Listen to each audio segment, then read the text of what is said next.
Structures and arrays are similar in one regard.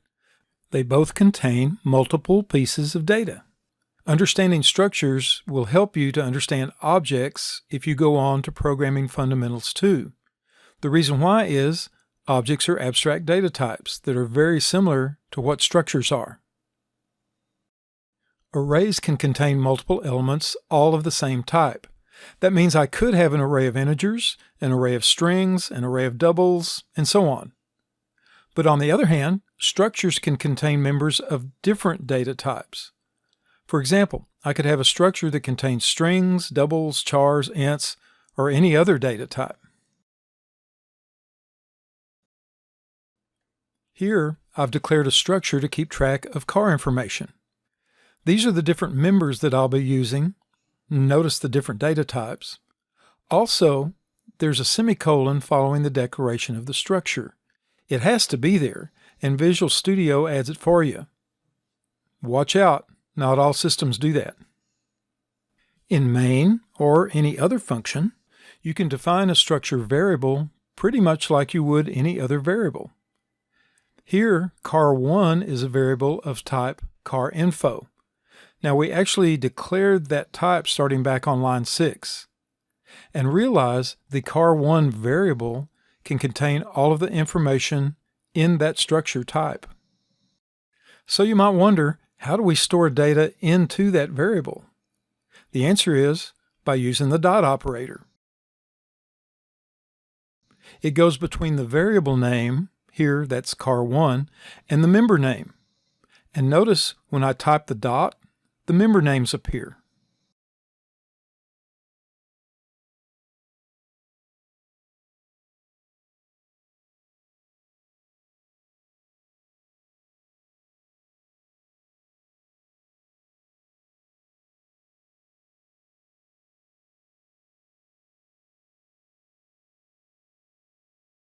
So, if I wanted to print out the make, model, and year of the car1 variable, here's what I'd do.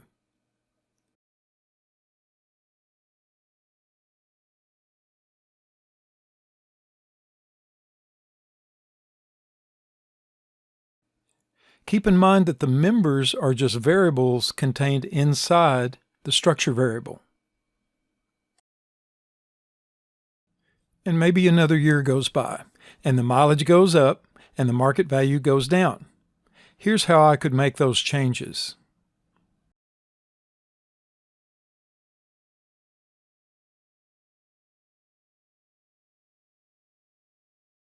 One more time, the members are just variables contained inside the structure variable. Let's run the debugger and set a watch on the car1 variable.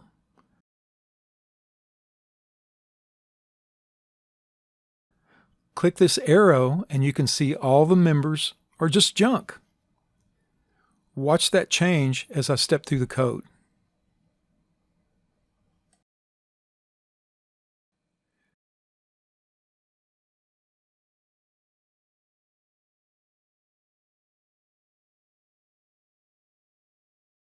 Now, I can define as many variables of type carinfo as I want. For instance, I'll define car2 and car3. Like any other variables, I can initialize those carinfo variables. First, I'll fully initialize car2 and only partially initialize car3.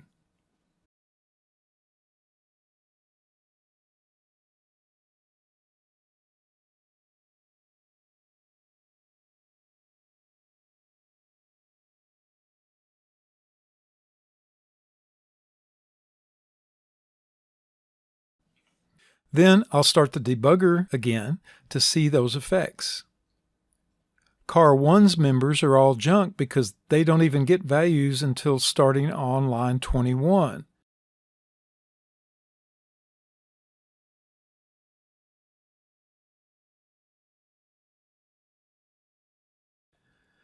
Once we get past line 18, car2's values change with that initialization.